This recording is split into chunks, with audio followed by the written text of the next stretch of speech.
You can tell Kirby Smart's excited about where his program is at, this team, really, I should say. He said it twice on Tuesday, meeting with the media. Now, listen, I do want to clarify or, qualify a couple things. I mean, this was a not off the practice field press conference. This was prepared moments ahead of time, layups in press conferences. But, to use the word exciting twice in the first two sentences, he's not just saying that. This is a good team. There's a reason why they are the betting favorite to win the national championship. There's a reason why they are probably going to be the number one team in the country when the rankings come out in 4 months. So, but that doesn't mean that there's not obstacles and hurdles in their way. But I think Georgia folks should be excited about this team. They've got to come together. Now, that's the part we don't see. We don't know that, and that may be why Kirby already knows they are coming together because there inevitably will be times when teams are always challenged. Teams are always challenged. A season ago, losing Brock Bowers, really never having Brock Bowers, Amarius Mims, and Ladd McConkey on the field at the same time. That's a challenging thing. If Georgia doesn't have those types of injuries this season, it helps. It helps a lot. You don't ever know when the injuries are going to come and get you, and where they will come from, what position, whatever, how serious. So I get his excitement. I just, as an aside, I am excited for this football season. I kind of was not with 23. I've talked about this a little bit, but this time a year ago, Georgia was dealing with tragedy in its program, 2 people dying, 2 people being involved in a wreck that was horrific. A lot of questions surrounding the program. And, this year you're not dealing with that. Now you already have a known with Carson Beck that you didn't have a season ago. You've got a known with your offensive line. You've got a known with your defensive line. You've got a known with your linebackers. I mean, there's a lot of known with this team. A lot of known. What we don't know, first of all, is when that car alarm is going to go off. Thankfully, it just did. What we don't know is how this team will react to adversity. But probably because it'll be Carson Beck and Malachi Starks and older guys who have been around the block. Carson Beck having experience really matters a lot, in my opinion. And, folks, I don't know that they forget, because I think a lot of people were there for it, but the 21 season, you came into it with 2 quarterbacks who had started Power 5 football games at quarterback. One of them was JT Daniels. He had started at SC and Georgia. And the other one was Stetson Bennett, who had also started at Georgia. They didn't have that a season ago. They did not have a former Power 5 starter at quarterback.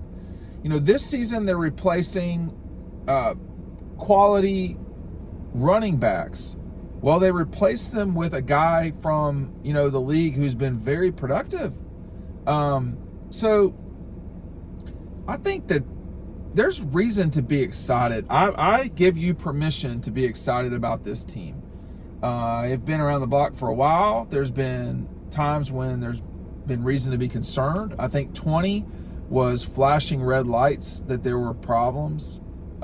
We didn't know that in the spring, because we didn't know anything in the spring, because of course COVID just destroyed the spring. And of course in 2020, what we did, Jamie Newman didn't exist in the fall. So by the time that we got to that part of the season, we just didn't know anything. And Dwan Mathis didn't work out. It was pretty evident at Arkansas. He couldn't play quarterback. He could throw the ball and run, but he couldn't play quarterback. Stetson could. He took him from there. But it was just, there was a lot wrong with 2020. From that time until now, it's been great. They started 3 quarterbacks in 2020. In seasons where they're not starting 3 quarterbacks, Kirby Smart's pretty good.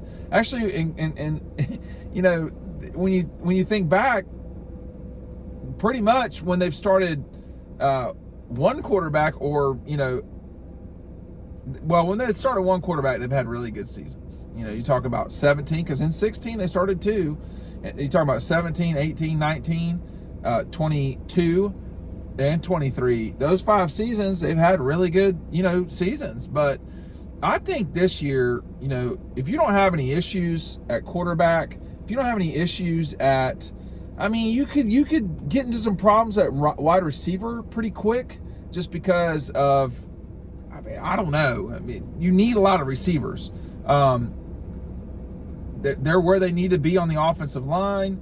You know, there's a lot, I think, there's a lot of optimism, and should be, when you take a look at Kirby's situation. This is his 9th season at Georgia. He's been around the block. There's no new coordinators this season. They've replaced some coaches, but, you know, they replaced a coordinator in 22 and won the national championship. So I think they are very well positioned to be a dangerous out in college football. I don't.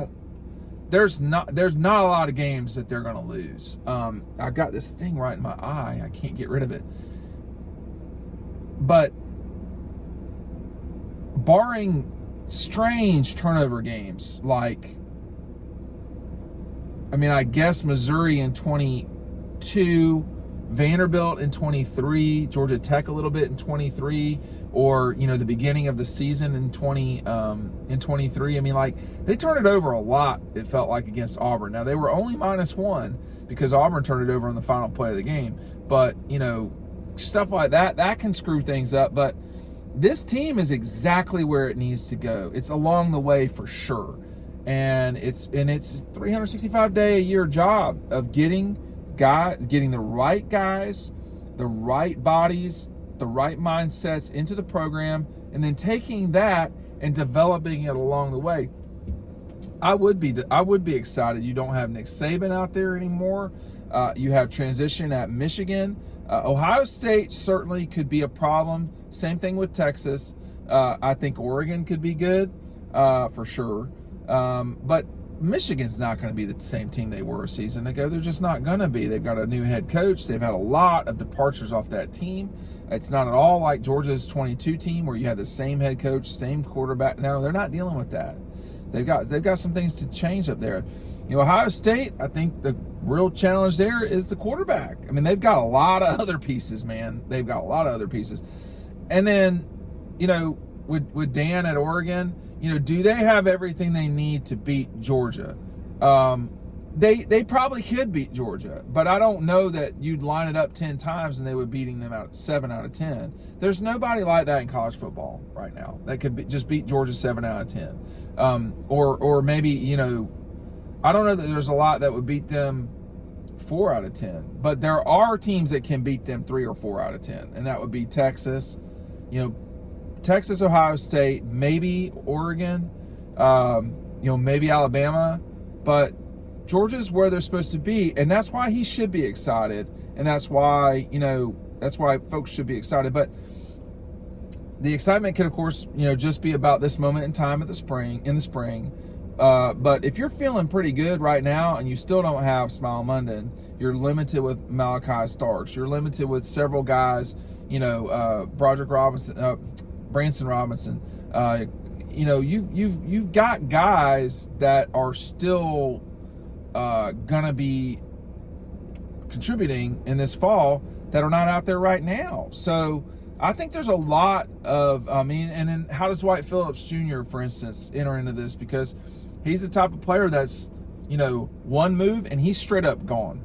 How does he get 3 carries a game or something like that? Or how do they integrate him into the thing? What's going to happen with Arian Smith? Is Arian Smith going to be more of a, you know, more than just a deep ball guy, you know, more than just a game changer? Can he be a drive changer, you know? So there's a lot of stuff that still, there are still bodies to be buried. But I think they're in the best position of anybody in college football right now. Not just for this season, but for the long term. There could be things that change that, There could be things that change that. I'm not sure I'm qualified to say what those will be. I mean, you've got Clemson soon in the ACC. I don't think that changes anything. You could have the destruction of the ACC as we know it, but like Clemson or Florida State coming to the SEC, that doesn't change anything for Georgia. That's just two more teams that are pretty good that come in. I mean, like that doesn't. If the ACC kind of explodes and goes back to 10 teams and drops Duke and Boston College and Wake, could that be the case, or like what happened? Conference realignment's not going to affect Georgia. The playoff, them narrowing it down on 14 teams, or the decision narrowing to go to 14 rather than 12. What does the more money mean in terms of from the college football playoff? Is that a big deal for? I don't know. I don't know what to expect of the future, but Georgia's been pretty good under Kirby of seeing around corners as to what the next big thing in college football will be. But I would be excited right now too. I think they're where they need to. They're certainly pointing in the right direction, and it seems to me like they are the team to beat. And they were the team to beat last year, and Alabama beat them, but Michigan did not. This coming year, a loss to Alabama in the SEC championship, a loss to Texas in the regular season, or both, is not going to stop Georgia from being in the playoff. What we do need to see in the near future is how will Kirby coach this team, if at all, differently now that there are multiple games to win for a national championship once you get to Christmas. That could be different, but it's going to be different for everybody. Thanks for watching.